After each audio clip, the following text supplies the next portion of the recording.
Hey, thanks for checking out the channel, Brazil Living. This is Derek, and our purpose on this channel is to give you actionable information that you can use on your forays and journeys into the country Brazil. And my name is Derek, and we're going to get into a subject today that's going to be something very, very near and dear to everyone's heart. It's the question that everybody asks when they come here to Brazil or they start planning a trip here. And the number one thing they talk about is safety, right? So we're going to get into safety today. I'm going to give you a little bit of my experience, things that I have seen, things that I know of here, and I will give you my best interpretation of how you can come and make sure that your vacation is safe, or how you might want to move as an expat or someone who's actually living here in Brazil. So without further ado, we're going to jump right in here. I've got some notes on my cell phone, so I'm going to look down and reference that every so often just to make sure that I hit all the points that are important. So safety here in Brazil is going to be a big topic because Brazil has a bit of a reputation of being dangerous. Is that warranted? Well, it really depends on who you ask, right? If you ask someone who has been the victim of an assault, they're going to tell you one thing. If you ask people maybe that have not been a victim of assault, they may say something else. It's an interesting thing here, and a funny thing I find here is because I have a lot of Brazilian friends and individuals who obviously care about me and my well-being, and if I'm on the street with them, they're going to tell you, hey, be careful. This was what was going down yesterday, or this is what happened, or there's a lot of people out right now stealing and robbing, and there's guys with knives, and there's things that are happening. So be careful with your cell phone. Those are some of the warnings that I will get. Hey, be careful with your cell phone. Be careful while you're walking. Be safe. So I get that kind of intel from individuals I know that are on the street pretty much all day, every day. So that's, the perspective that I come from. Now, there are other people who have come here on vacation and then they've proceeded to write, oh, I was in Brazil for 2 weeks and nothing happened to me. So the reputation that Brazil has is not deserved. Nothing happens. It's peaceful and tranquil and everything is great. And so that's a different perspective. That's the perspective that they have, right? I recently saw a video clip of a woman here who's been visiting, and she was out at like almost 3 a.m. on Copacabana, and they were riding scooters or whatever. And she's like, hey, I'm out at 2 or 3 o'clock in the morning and nothing has happened here. So it's not dangerous and nothing happens. And I'm like, well, Brazil is an interesting place, and Rio, which is going to be the bulk of my experience, is a very interesting place because nothing happens in Rio until it happens. So you may not be, and most likely you will not be the victim of any type of crime or an assault here when you come to Brazil. Our hope and our process here on the site and on this channel is to help you not fall into those pitfalls. And believe me, there are many of them. So we're going to talk about some of the things that go on here, some of the things that I've seen here, some of the things I may have been involved in here. And I'm going to give you a perspective so that you don't go into the situation blind. I don't think that we allow our brothers and sisters to come here from our prospective countries and walk into a situation blindly and they don't have any idea what's going on. Now, the whole thing is like, we're not fear mongering here. We don't want you to be afraid of Brazil. We want you to come to Brazil. I want you to enjoy the beauty of everything here, the fun, the sun, the street parties, all of that. We want you to come and enjoy it, but it's like pretty much anywhere else in the world, you have to be safe when you do it, and you have to know how to be safe when you come to enjoy the festivities here or, events here. We have Rock in Rio every single year. People from all over Brazil, all over the world actually come here, see acts perform. So it's like, how can you be safe here? We just had an NFL game here in Sao Paulo, but a lot of people actually came here to Rio, chilled out here. If you're coming down for some event like that, there's going to be a lot of people. We had the Olympics here in 2016. We have had World Cup games here. We have regional soccer games too, or continental soccer games where there's the Southern Cup, the Southern Continent Cup, basically, Southern American Cups. I don't know the exact name of it in English, but we have soccer games and things that happen here. Rio is a major soccer hub. We have the Maracanã Stadium here with tons of teams here just in Rio. We have a number of teams just here in Rio. So there's events and things that you can come to and you can have a lot of fun. It's just making sure that you're safe and that your trip doesn't turn into a disaster or a nightmare for you. That's what we're trying to do. So we're encouraging you to come to Brazil and be safe. So I want to be very clear about that. So I think the first thing that I have to tackle here is the environment. I've got that in my notes here. The first thing we'll talk about is unemployment. There is a ton of unemployment here. People are either unemployed or underemployed. You're going to see a lot of people on the streets who are selling things. They're selling clothes. They're selling bags and hats and bucket hats like this. All types of goods. They might be selling home goods, rugs that you can put in your house. They might be selling sponges to wash your dishes.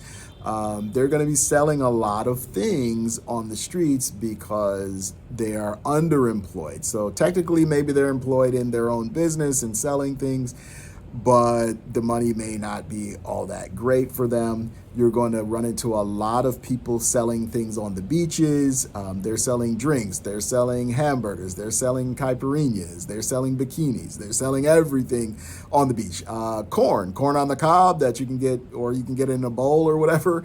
You can buy that on the beach. There's going to be someone selling you something all the time. You're going to have individuals coming by selling you sunglasses and speakers for your Bluetooth speakers for your music, all of that stuff. Everyone's going to be selling you things, so there's a lot of movement there. There's always going to be someone around. That's just Rio. That's just the way it is. You're not going to come here and expect to have 10 feet of space before you see somebody.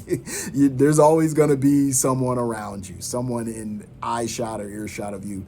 There's always going to be somebody there. So that's something that, you have to prepare for and understand that everybody around you is not going to mean to do you good. Everybody around you is not going to mean to do you bad. There are some people who may not wake up in the morning thinking they're going to take your stuff, but they will take the opportunity to take it because they're underemployed or they're unemployed, and an opportunity to get some money is an opportunity to get some money. There are also a lack of services for, say, the homeless. If you've been here, you know that, especially in places like Copacabana, you're going to see the homeless. If you're in the center of the city, you're going to see homeless people. They're going to be in places that you may not be used to seeing them or expect them, like in front of the bank. In the United States, if some homeless person holed up in front of the bank and just chilled out there all day, the police would be there in an instant, coming in and moving that person. Even just normal businesses, a restaurant or something, they're not going to have someone who's homeless just hanging out in front. But here in Rio, you're going to see that a lot. They'll be right there in front of the bank. They'll be laid out on the street, just sleeping on the sidewalk or whatever. You got to step around them or whatever. That's going to be the case. You're going to see a lot of that. So there are people that are down on their luck, people who are mentally ill who are out there on the streets. There are people who just maybe lost their job and ended up on the streets or whatever. When we fed them, we did a day where we fed the homeless. We met a lot of them, and we met a woman that spoke 7 languages. She spoke to us in English. She knew German. She knew French. She knew all types of languages. We had another guy who worked during the Olympics with American companies setting up things for the Olympics or whatever. And then he just fell on hard times after that setup process was over. He had a great job. And after that, he didn't have a job. And now he's living on the streets. He spoke English as well. So we're, not everybody is maybe drug riddled or, an addict or something. Maybe they're just down on their luck. They've fallen on hard times. There's not a lot of services for them. There's nowhere for them really to go and stay that we've been able to find, like shelters, like homeless shelters and things like that. I don't believe that they exist. There may be one or two here or there in the city, but it would be extremely difficult to get in. So there are situations where they have to be on the streets. Every once in a while, they might find an abandoned apartment or something, and they'll kind of hole up in there until somebody in the building, tells on them, and then the police go and get them out of there. That's been a situation too. Somebody just commandeers an apartment, and that's where they stay, and they charge a little money for people to stay in there. Those are things that I know about and that I've, seen occur here in Rio. So as I mentioned, there's drug use, there's mental health issues going on as well. There's a guy outside of our building here who stays not too far from here. He's definitely got some mental health issues. One day he was entirely naked or whatever, I guess taking his shower or whatever, and they came and got him, and I didn't see him for a while, and now he's back. But he's gonna be there. So you start to recognize who they are. Once you live here, you start to recognize who they are, and you have compassion for them. You can't help everyone. It's difficult, and you can understand why they would be in a position where if they had the opportunity to get their hands on something valuable, it would mean a lot to them because they can eat, right? They may be able to get in somewhere and take a shower or something, who knows? But they don't have a lot. They may need to have sandals or something for their feet, and maybe they're walking around barefoot or something. So there's reasons why they're gonna want something valuable. So that's gonna play into how you move as a tourist. If you have valuables on you, how do you move? It's gonna be important. So, there is a bit of a culture, and I don't know if it's just a Rio thing or what it is, but it seems like there's a bit of a culture of getting over on other people. They call it gulpies, right? Scams. Everybody's running a scam. Not everybody, of course. But there are people here that run scams in Brazil. And so they will run scams through your telephone. They're going to run scams calling people up and saying, hey, I've basically sequestered your son or whatever and kidnapped your son. And, you need to pay us or whatever. Or, you need to pay me for this particular reason or whatever. And some people fall into these, scams or whatever. So that stuff does exist. When there was a football game, I think, football meaning soccer, here at the Maracanã Stadium, I think it was the Argentina and maybe Flamengo or somebody played here for like a championship game or something here. I think the American Cup in the South or whatever. And there were people who were sold tickets to the game that were not real. So you have to be careful. Like if somebody's approaching you on the street and saying, hey, I got tickets to this event or whatever, and you can avoid the ticket line or whatever, do you really want to put your money and your trust in this person that's saying that they got tickets? You probably shouldn't, because 9 times out of 10, they're going to be bogus. And, Argentina is not, it's not, the greatest economy on earth at this point. So people are coming and spending money, but they're spending money that they've earned, or it's money that maybe it took them a lot to be able to go to this game or whatever. And they're paying for hotels. They're spending a lot of money, and they don't need to be robbed of their money by someone running scams on the tickets, So that's something to be aware of. Like if you're going to events and things like that, buy the official ticket, buy your ticket online, things like that, so you don't get scammed. So there are other scams. One scam I was aware of when I was out there on the beach selling things, shoes and clothes, and later on drinks and all that stuff. There was a guy there who showed up, and he and his wife sold caipirinhas. So the drinks, the nice drinks here with lemon or lime and maracujá and the different versions of it, pineapple, strawberry. You can get them all types of flavors, right? But on the beach there, they'll have these carts or whatever, and they'll kind of post up somewhere and be selling caipirinhas. It's made with vodka or the cachaça liquor here. And people love it, right? It's a staple here on the beaches, a staple here in the bars and all that kind of stuff. You can get it pretty much anywhere. But so they sell it to make some money, and most of the people are going to be on the up and up. All I'm going to tell you is that be careful if you're paying with your card. Don't pay with your card if you cannot see a screen that shows how much they're actually charging you. And if they say, oh, the charge didn't go through or something, you definitely want to be kind of suspicious of that. Now, I'm not going to say it was this guy or whoever, but all I know is that certain people used to basically have a little box, a little red box. You could swipe a credit card in it. It didn't have a screen really on it or anything where you could really tell what's going on or whatever. They would swipe it and they would tell the person that it didn't go through. And then they try it again and be like, oh, we're having problems, whatever. They swipe it like 4 or 5 times. And the person will get to the hotel and they've been hit for like $30,000 or, some other currency or whatever. They done got hit for like 30,000, which is probably like a year's salary. So this person just sold you a drink that just gave them enough money for them to live for a whole year. So it happens.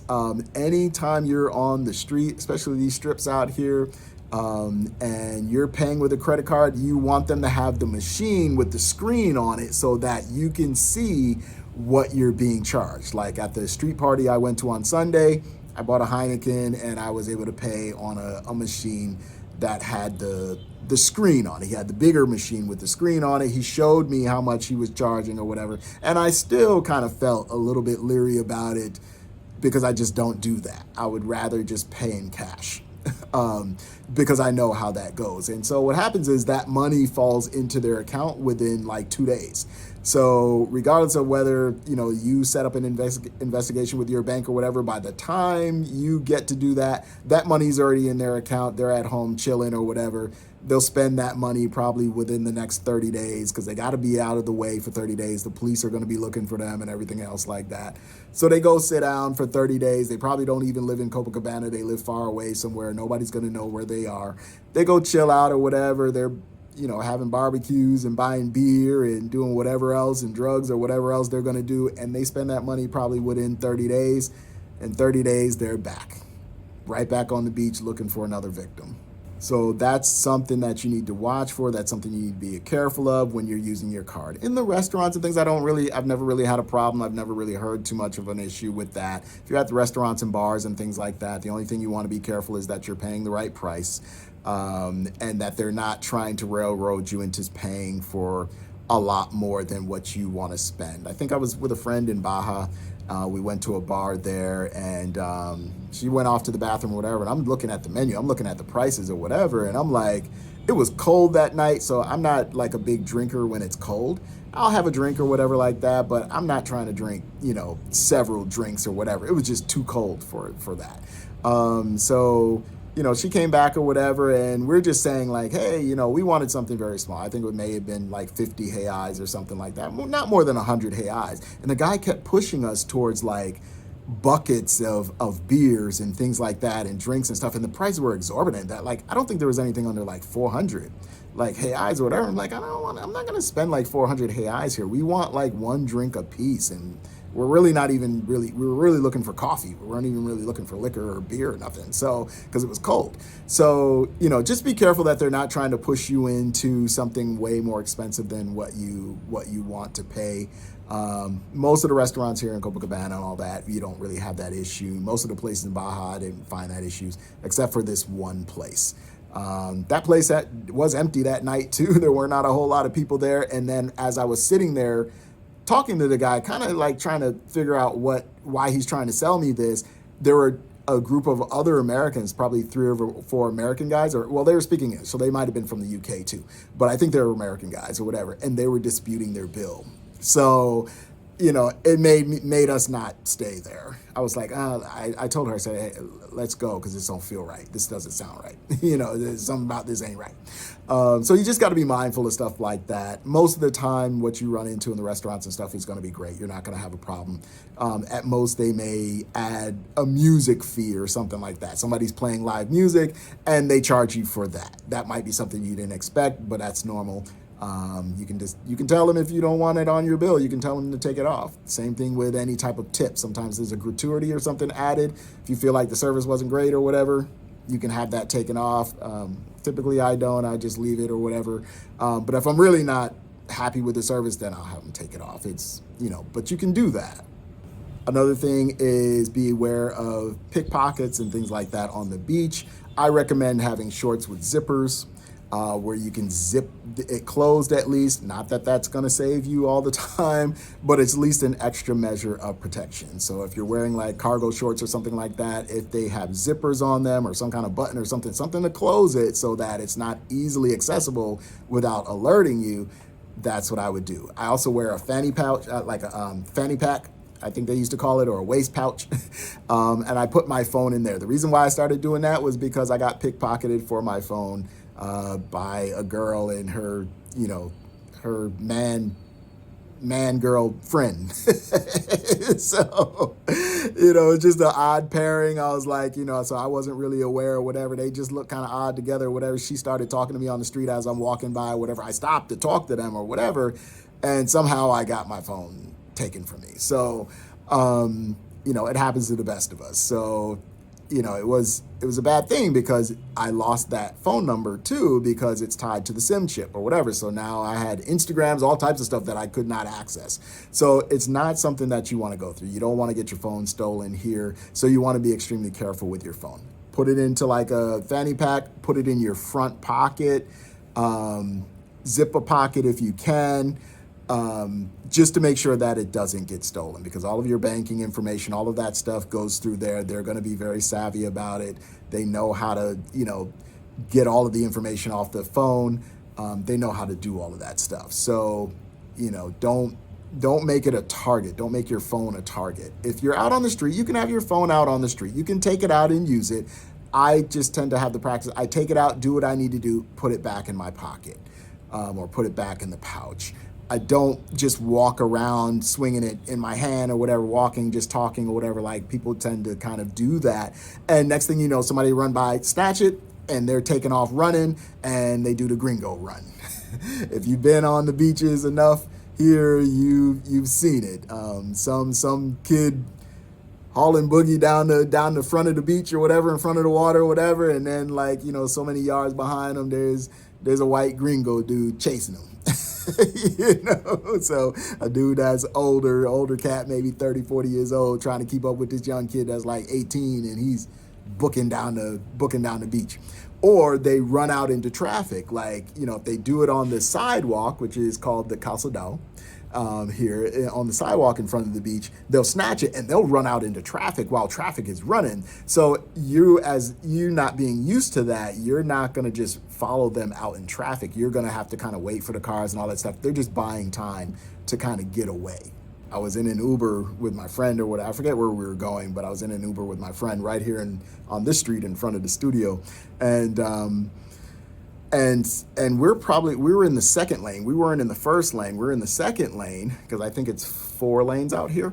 We were in the second lane, and some kid coming down between the cars, whatever, running or whatever. And I don't know what he did or something. I don't know. He kind of dipped or dodged or whatever, and he smashed his leg on the front of our Uber.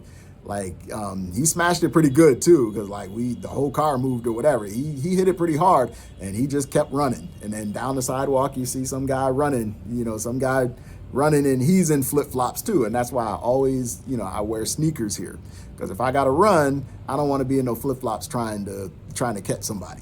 I'm not going to catch you in my flip-flops or whatever. That's not going to work. I need my sneakers on so I can do my work. So that's another thing here too. Like, even just your footwear. Like, what do you got on? If you plan on having to chase somebody down, or you want to get out of a situation quick, what do you got on your feet? You got to be watchful for that too. I'm not a big proponent of wearing the flip-flops. Flip-flops is the staple here in Rio. Everywhere you go, people are going to wear flip-flops. They do construction in flip-flops if they can. So that's one thing. My uncle, when he came here, he's like, man, he went home and told his buddy, he's like, man, they down there doing construction in flip-flops. He saw it. Like, he laid eyes on it, seeing guys carrying the big bags of stuff or whatever, and they're in flip-flops. So it's it's part of this, a staple of the community here, a part of staple of life here and the lifestyle here. It's gonna be flip flops. You're near the beach. There's sand everywhere or whatever. It's comfortable. It's not hot. You know, when the weather is warm here, you don't maybe want socks on and shoes on. They're gonna wear flip flops. So, but trust me, they're gonna run way faster than you ever could run in their flip flops. So you're probably not gonna be able to catch them. But just be aware. So like when you see someone running or whatever like that, you know, some kid or whatever, they're probably running from somebody, and you'll see that every once in a while.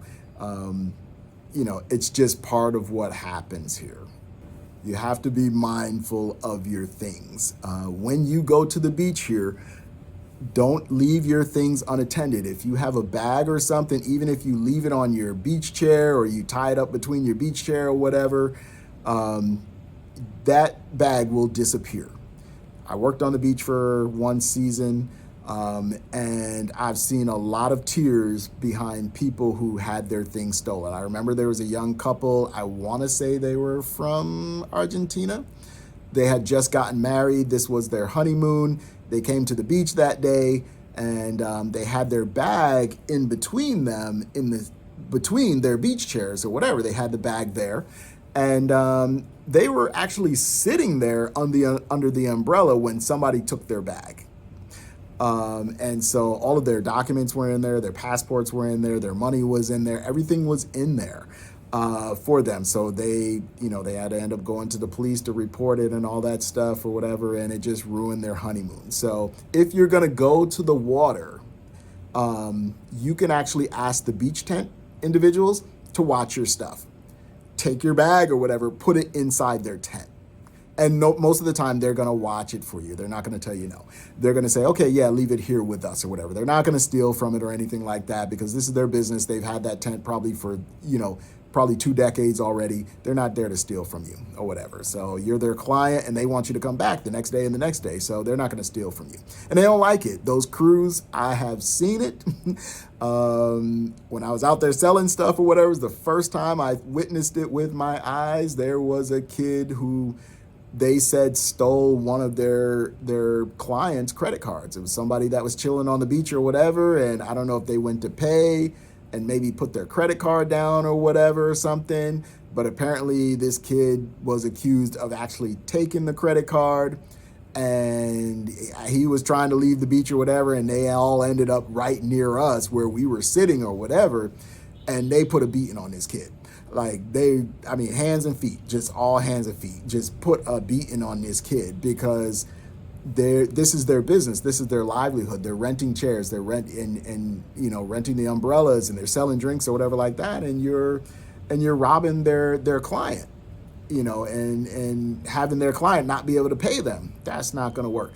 So, I've actually witnessed it happen. You'll probably see videos, depending on what kind of applications you have on your phone or whatever, you can see videos of these types of situations happening where, people just join in. And I don't know what it is, but it's like maybe somebody's running with somebody's cell phone or whatever, and somebody will tackle them on the beach, or there will be people that will join in because they're just so tired of the people coming down and robbing and doing all of that stuff.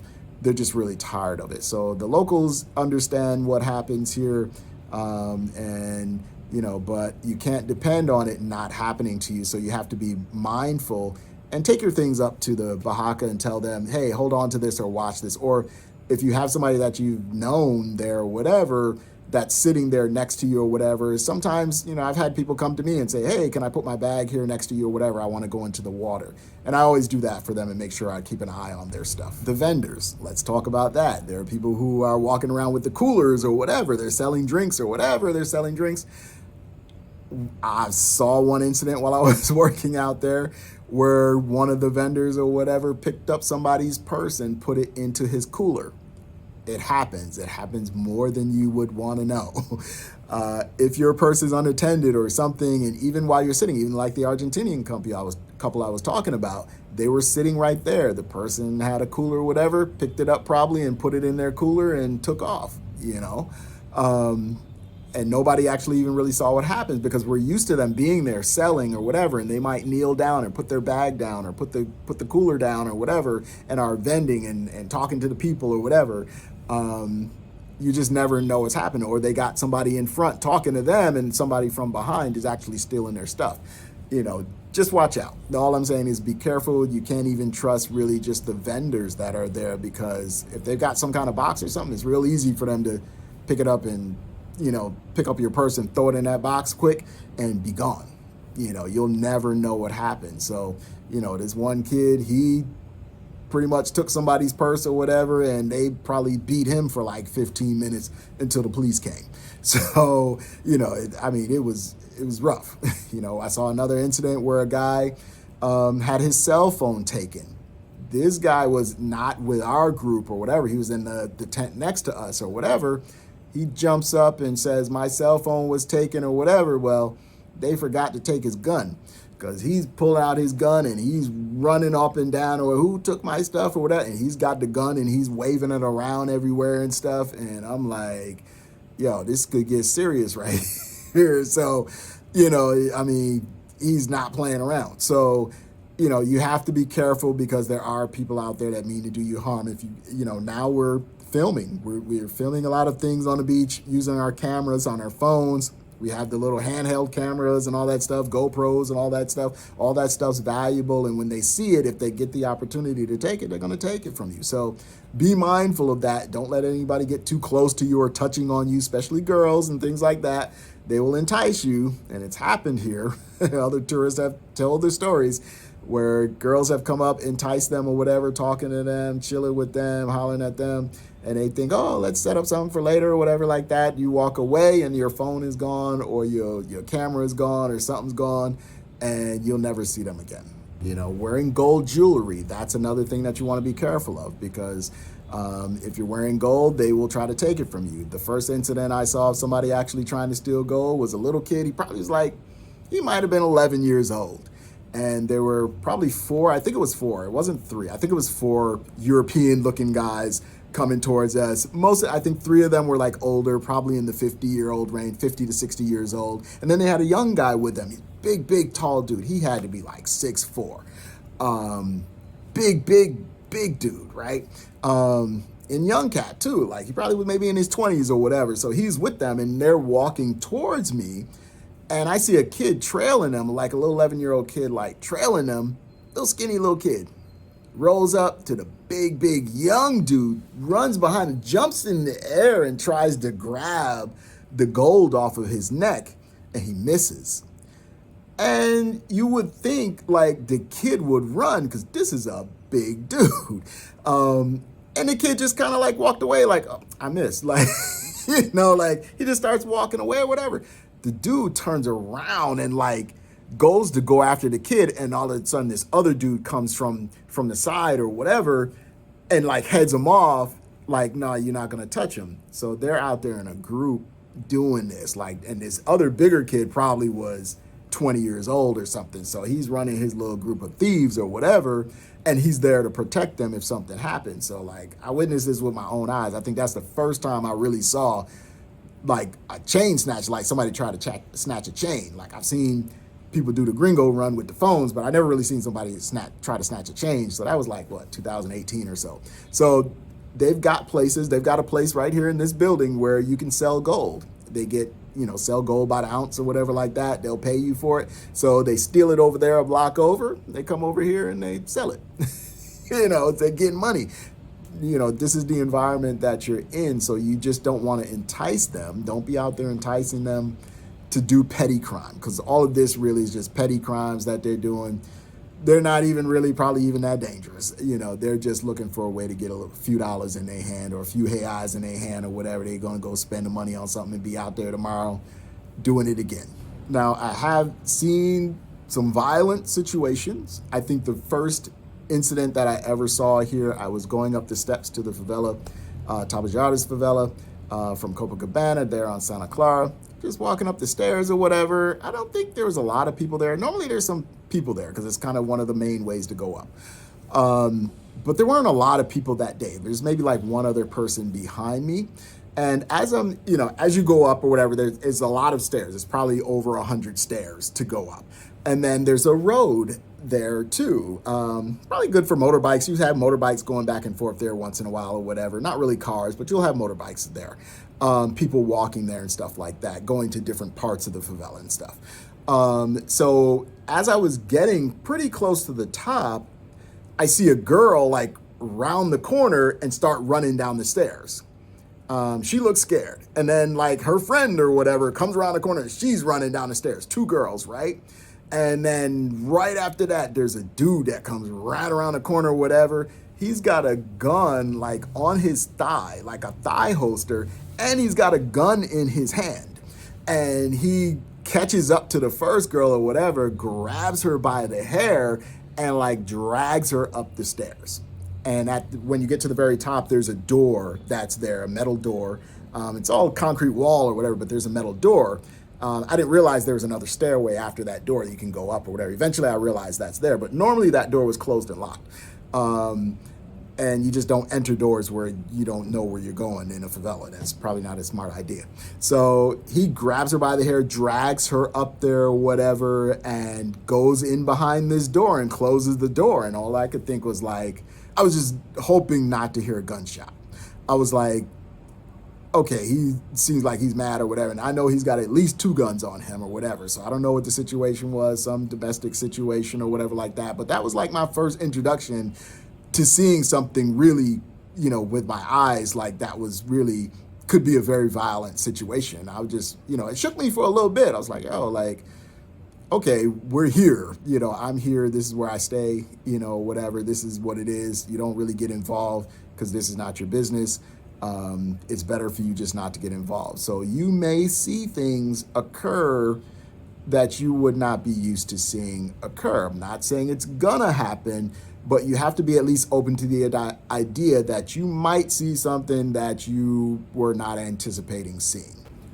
In another incident, a friend of mine, the same friend that I was in Baja with, she was with me here in Copacabana one night or whatever. We were looking again for a little coffee shop. It's probably like 9:30 at night. We were walking next to the Copacabana Palace, which is a affluent hotel. You would think there would be security there, cameras there, everything there. We were walking on one of those side streets or whatever. And as we were walking, we turned down that side street. It's fairly dark. There's some lights from the Copacabana Palace Hotel or whatever there. On the other side of the street, there's a few hotels and things like that, like smaller hotels and things going on there, shops and stuff like that. But it's getting to 9:30, so some of that stuff is closing, right? So we're walking, and I happen to look up, and I see like kind of coming diagonally, like a group of like 10 dudes coming, and they're crossing onto our side of the street. None of them got shirts on. They're all in like the dirty gray shorts or whatever and flip-flops or whatever. And I'm like, okay, this ain't cool. This is not a good thing because it's 10 of them, at least 10 of them, maybe 12. And so I just kind of nudged her a little bit, like, get behind me. Just get behind me. I just kind of pushed her, like, get behind me or whatever. Because, we're going to have to go through this crowd. It's like, we don't have a choice. Like, they came up so quickly, like, we don't have a choice. So almost all of the guys passed me, right? All of them passed me. They didn't say anything. They didn't look at us or whatever. Almost all of them until we get to the last two or whatever. And one of the dudes grabbed me by my arm, I think this arm, and the other dude grabbed my shirt or whatever. So I'm thinking this chick is behind me or whatever, but apparently, I don't know if somebody said anything to her or whatever. I don't know if she just saw what happened to me or whatever, and she took off running, apparently. I found out later she ran across the street or whatever. She got away. So when they grabbed me or whatever, I like threw an elbow and just barely missed the one dude, but I think with the force of it or whatever, it caused them to like let me go or whatever. Like it kind of ripped myself away from them, and then I kind of like, I ran just a little bit just to put some distance between us so I can even see what the hell I'm working with here. Because I'm thinking like behind me, there's like 8 or 9 probably other guys that are there too. So it's like, I don't know if I'm gonna get jumped or what, you know what I'm saying? But when I turned around, those guys had continued on. That group had continued on. And it's just these 2 guys or whatever. The one guy kind of kept going or whatever, and the other guy was like mouthing off or whatever. And I'm just like, look, You know, you're not just gonna rob me. Like I'm not just gonna let you rob me. Like here, they kind of let people just rob them. It's like people will roll up and ask for their stuff, and they'll just give it to them. But you know, I'm just not built like that. So that's one thing. Like you got to decide. Like, you know, you gonna fight back or you gonna let it go. You know, let your stuff go. I think the best thing probably to do is let your stuff go. You know, because it's not worth it for you to be stabbed or something like that. Trust me, they have knives and things like that. It can go really bad. It's probably not the best idea to fight back. Um, but I don't think you should just give away your stuff just because they asked or whatever. But if there's some type of imminent threat or whatever like that, let your stuff go. You can always replace that. You can't replace your life. I knew of a story of a French couple was here. They tried to steal their cell phones or whatever. The husband got into an altercation with them and he ended up dying. You know, so you know, that's not the way that you want to go home, right? It does happen here. It's not the best thing, but it does happen. Now, there's other things that happen here, like one morning I was walking down to the metro or whatever, and they had it taped off or whatever. There's a body there under some covers. You know, apparently a guy had gotten shot, and it wasn't even really his fault. Apparently, two guys were arguing. Another guy pulled out a gun to shoot the guy he was arguing with. He missed him and hit an innocent bystander in the arm, and it killed the guy. You know, he died. He died right there on the street. So, just walking up onto that scene, you know, with the police there and a body there and all that kind of stuff, it just lets you know that it's real. You know, I've walked through Copacabana. There's one time, I think this was, I don't know if it was during the pandemic or like right after or something like that, but everywhere I was going, I was seeing droplets of blood. You could see it, and sometimes you see footprints of just blood, you know, on the streets or whatever. I would see that, you know, all the time, and you know, it just tells you that somebody got stabbed or something went down that, you know, you didn't, you know, that you may not have expected something went down on these streets. So it just reminds you to be careful. I mean, it's nothing like seeing somebody's footprints in blood going down the street. You know, so, you know, it happens. And this is not some backwater street. This is right here, out here, main, you know, the main corridor here, Nossa Senora, you know. It can happen. So we just want you to be careful. We don't want you to be super scared of coming here. These things are happening far in between each other too. So it's not like it's every single day, every single minute of every day. There are things happening all the time here, yes, but it doesn't mean that it's going to happen to you because you came here and you're here watching this video. You're getting information about how to protect yourself, how to be safe, and how not to fall into situations where you're dealing with this. But sometimes there's going to be those random things where something happens and you've got to be kind of have an idea of what you're going to do in that situation. One situation that comes to mind is the doctors that were here. There were 4 doctors, or at least a couple of them were doctors, and maybe the other 2 were just visiting with them. But they came here for a conference from another part of Brazil.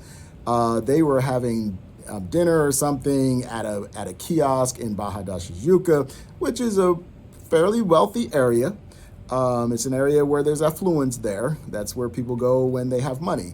But they were sitting at a kiosk on the beach there, and you know, it had to be like 2 a.m. or something. They were here for this doctor's conference or whatever, and a car rolled up, and guys jumped out and gunned them all down, all 4 of them. Turns out one of the doctors looked like he was the spitting image of a guy that had just been released from prison, and the traffickers or whatever were after this guy. So this guy looked like him, so they jumped out of the car and killed all 4 of them, and none of them had anything to do with the situation. They weren't even from Rio. And they did it right there on the beach, right there in a restaurant kiosk, right there on the beach.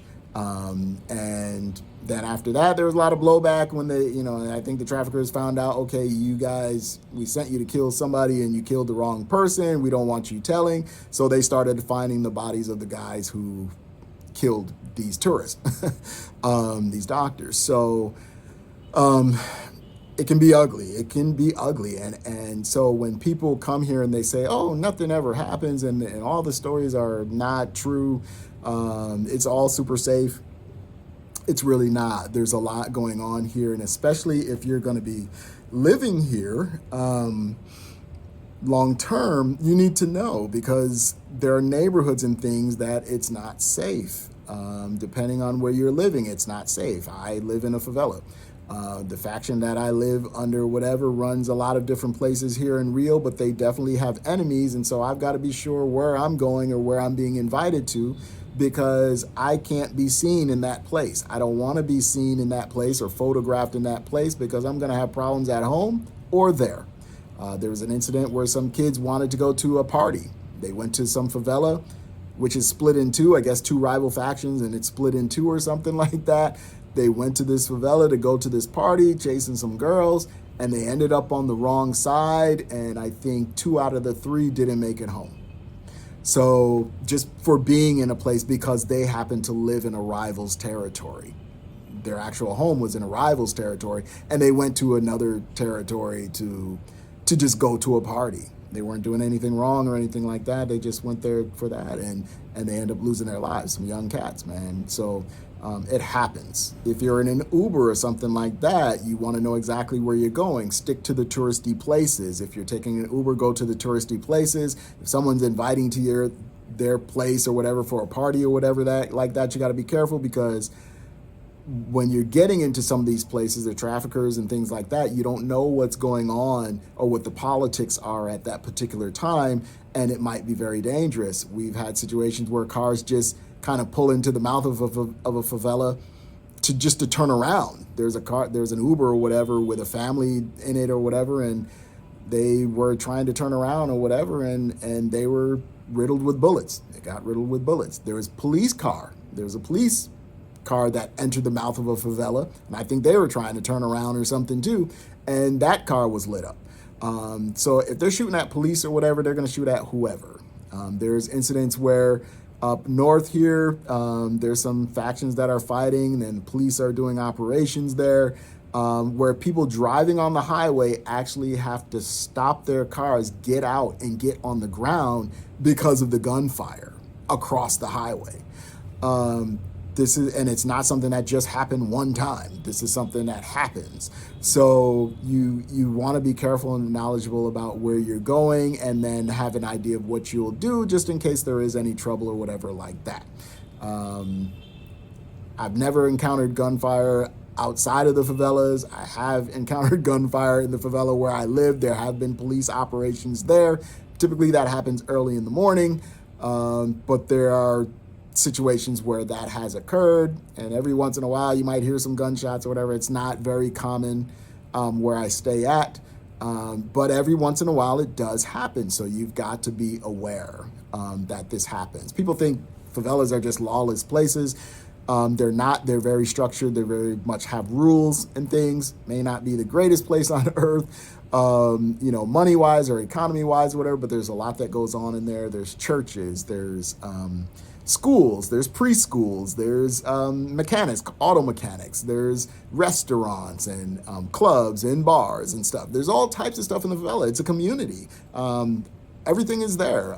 People are there. Older people are there. And my favela right near me is an old folks home.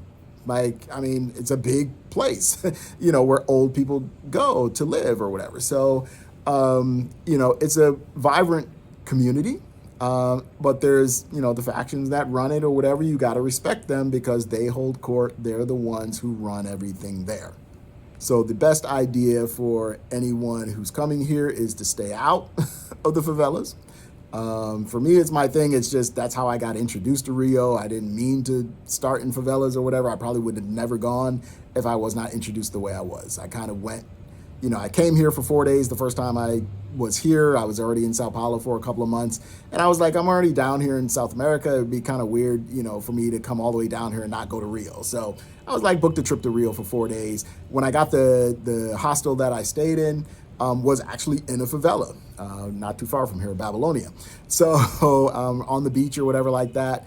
And so I got to spend like 4 days in there or whatever, and got kind of a tour and all that kind of stuff or whatever. And it wasn't bad. And then I booked an apartment here. I got another apartment here later on, years later, in the neighborhood where I live now, and I just wanted to have an apartment where I can establish paying my bills here so that somebody knew that I was trustworthy and I would pay my rent and stuff like that. Just to establish the relationship. And so I did that. I did that for like 2 years. I paid for this apartment for like 2 years. I didn't even live here. And I just was paying, and I brought stuff down. I would bring stuff down, leave it here or whatever, preparing for me to move. And it turns out it was in a favela, and it was a little rougher than even a Babylonian one. I was like, okay, what did I get myself into? But I was game. I'm like, you know what? I think it's kind of cool. I kind of like the vibe. And it turned out to be really good for me, just the connections that I have and the people that I met and the way I was able to survive here. It turned out great for me because most of the people are great. They're wonderful people. Most of them, 99% of them are going to be good. There's going to be that 1% though that can cause you problems and can cause you grief and can cause you pain.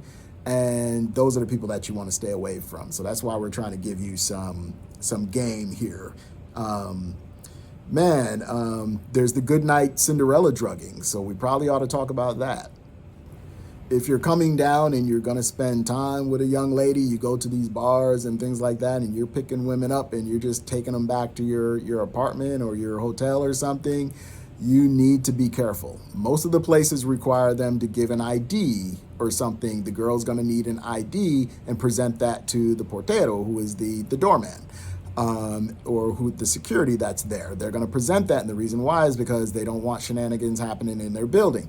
But we've had a lot of incidents here in the last year of tourists being drugged and robbed. They take your cell phone, laptops, all your money, everything. They get access to whatever they can get access to. We've got a lot of that kind of happening now. So be very, very careful. If you're in a bar, if you're around anywhere, don't leave your drinks unattended. Be sure about who you're kind of hanging out with, because the drugs to do this are here, and it's not just some random girl who's decided to rob you.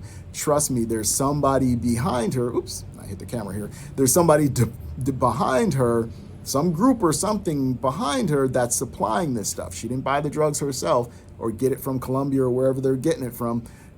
They didn't get that themselves. Somebody supplied it to them, so there's somebody who's watching over them. One of the girls who was involved with killing the Jamaican guy who came here, and he died like within 24 hours for this same situation, the drugging.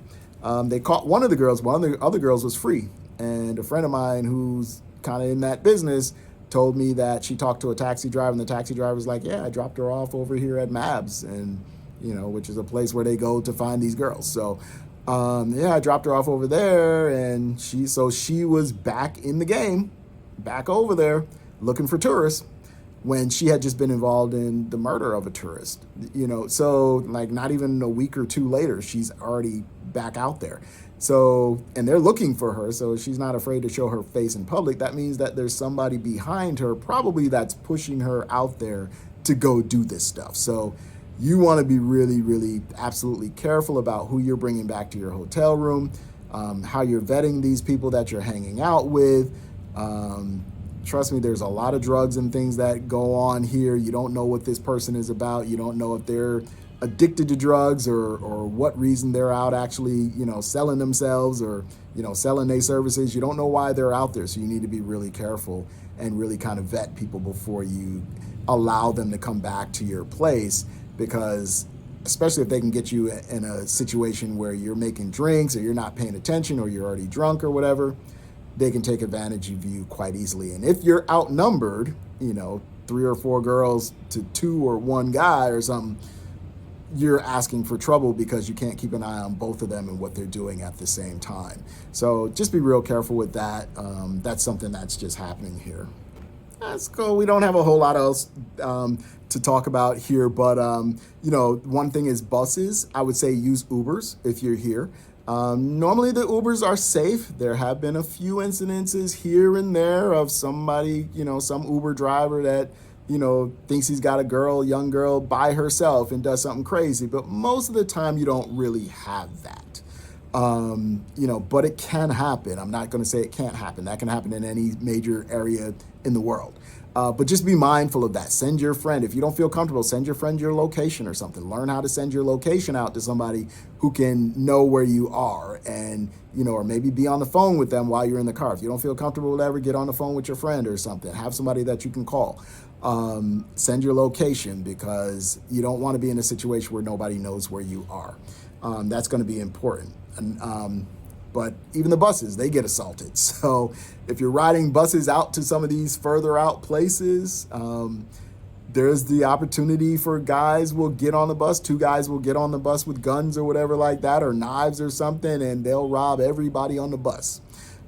It happens, and it happens more than you want to know. So you want to be careful. I stay off the buses just for that reason. I have taken them or whatever, but I'm always wary of who's getting on and who's getting off. They can tend to be very, very crowded too. So you want to just be mindful of your things. In that situation, there's not a whole lot you can do. You might have an old dummy phone that you take out of your hotel with you when you go, something that you don't mind if you lost it, with a throwaway chip in it or something like that. If you lose it, okay, that's fine. They got the old phone, but you might want to be careful. I'm not saying leave your new phone at home or whatever, because you need the cameras and stuff like that for your iPhone or whatever to take your pictures and your videos and stuff like that. I understand that. I'm not saying leave it home, but have a dummy phone with you or whatever. Have a second phone with you that's an old phone or something that turns on, that does work, and you just give them that, that type of thing. So there's ahashtao. That's another thing I want to cover too. So what's ahashtao? Ahashtao is groups of people, like maybe 100 kids or whatever, will run down the beach, or they will run down the street, and not all of them will be robbing, but a lot of them will be trying to rob people or snatch phones and do all that kind of stuff. It's something that the Brazilians here don't like. It's something, it's just overwhelming, because how can the police capture 100 kids doing this, 150 kids running down the beach or whatever, just wreaking havoc? It can happen. So just be mindful. When you go out to the beach and stuff like that, you might want to be sure about where you're keeping your stuff, or how much stuff you even bring with you. Bring with you just enough to be able to pay for your stuff. Have a way to hide your maybe ID and your money, type thing, so that you're not necessarily just giving it away. They have the little plastic pouches and stuff that you can wear on your neck and all that kind of stuff. You might want to invest in one of those. Your purses and all that kind of stuff, keys and all that stuff. Like I said, just be mindful. Tie it into your seat. If you can tie it onto your chair while you're sitting there or whatever, tie it into a knot or whatever, so it's not something they can just get and just easily run away with. Just protect yourself in ways. Just find ways to protect yourself. Like I'm saying, it's not likely that something will happen to you or that you may experience any of these things, but it is possible. And that's the thing that you want to know, is that things can happen, and nothing happens here until it does. So it will be very fast, and if you're not aware, you're going to get caught in it. So be careful of where you are. Just the locations that you're going to, you need to be careful. Don't be going to places to buy drugs. And, if that's your thing or whatever like that, you might want to hold off, because it can be very, very dangerous. It's not something to play with here. Normally, you're going to have to go into neighborhoods that, and you're looking for drugs or something in neighborhoods, or you're asking people for drugs, and you could create yourself a problem. Why is that? Well, because not everybody is selling drugs. Not everybody agrees with drugs here. There's a neighborhood of where one of my friends lives, where you can't even smell like marijuana. Nobody can smell marijuana coming from your person or from your house. You can't sell marijuana. You can't be selling, whatever. Nothing to do with that, or there's hell to pay, because there's a militia group that controls that area, and that's one of the rules. You cannot have this. So if you're a smoker or whatever, and you just think, I'm gonna be free and I'm just gonna smoke everywhere or whatever like that, you could be running into a really big problem just entering a neighborhood that you didn't know that this is prohibited. People don't understand things like that. So in Rio, there's things like militias. A lot of times those are like people who got fired from police departments or whatever. Maybe they got kicked out of the police department or the military or something, and they kind of click up and create their own groups. And they run the neighborhood, right? There's groups that are kind of like the same thing. They're almost like the militias or whatever. They're just their own particular group. There's factions like, trafficking factions and stuff like that. They may control an area. There's mafias. They control certain areas. Everywhere pretty much in Rio is controlled at a certain level. So depending on what territory you're in and who those people are or whatever, you can end up with a problem with those people if you don't know how to navigate and be around. So you want to stick to the tourist areas, stick to touristy spots, touristy restaurants and areas, enjoy your time or whatever. Vacation stuff. All the other stuff, if you're not escorted, by somebody who knows or somebody who belongs in those areas or whatever, you could be asking for trouble. I see a lot of young YouTubers here coming now. And the thing is like, oh, I went to the most dangerous place here. You don't know the fire that you're playing with. You don't know how how that could really, really turn out bad. I don't think that favelas are a place where you go and you're openly filming. You'll see in some of the videos. I think Kai Cenat came and, was it Kai Cenat? No, I think it was I Show Speed came.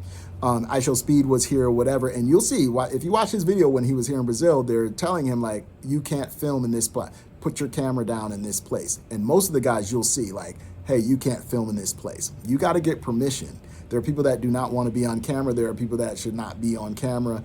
And if you put them on camera and it's going to look like you putting them at risk of like a police action or something, you could create a real problem. Drones, that's another thing too. When you're flying drones, you can't just fly your drone everywhere. You need to be careful. And the beaches and stuff like that, you might be all right. But in other places, you don't want to do that. My drone is sitting over here because my girlfriend told me, hey, you can't have this in your home. You need to take this out of here and take it to your office, because if they catch you with that, you're going to have a problem. Now, why is that? A problem was created because someone was flying a drone over a favela and they just randomly happened to come upon some traffickers training some of their recruits in a military style. This became a big problem for the state because the state recognized that there's paramilitary training happening in this favela and they wanted to know what's going on there. Became such a big thing that they were formulating other police groups and special police forces, bringing them in from other states and things. It became a big mess. It was all over the news, which is not what the traffickers in that area want. That isn't what the government wants, because it makes the government look like they're not in control. It's a really big problem. So you don't want to just be rolling up into favelas thinking you can do anything that you want to do. You don't want to film things that maybe you shouldn't film and end up on somebody's list because you're doing something that can cause people to lose their lives. In these situations, in favelas and things like that, there are police operations. We've had them in my favela. We have them pretty much in all the favelas. There will be a police operation and people die. In my girlfriend's favela, maybe over a year ago, there was a police operation where probably 30 some odd guys died. I think it was like, the last count I thought was 31, 32 guys had lost their lives. So this is real loss of life. This is not something to play with. This is what happens. And it can be very brutal, and it can be very bloody. Kids take stray bullets. Lots of things happen here. So you don't want to be the cause of something that you didn't realize you were causing just because you were curious and you were like, oh, this is something I don't typically see and I want to film it. Well, you don't have the right to do that, and they will definitely make sure you know that you don't have the right to do that, and you don't want to cause a problem. So just be careful. So I'm not discouraging anybody from coming to Brazil. I think that it's good to have some tips and some knowledge of what kind of happens here when you're not here. For those of us that are here all the time, we kind of know. Like there's certain places you don't go, there's certain things you don't do, there's certain precautions that you take.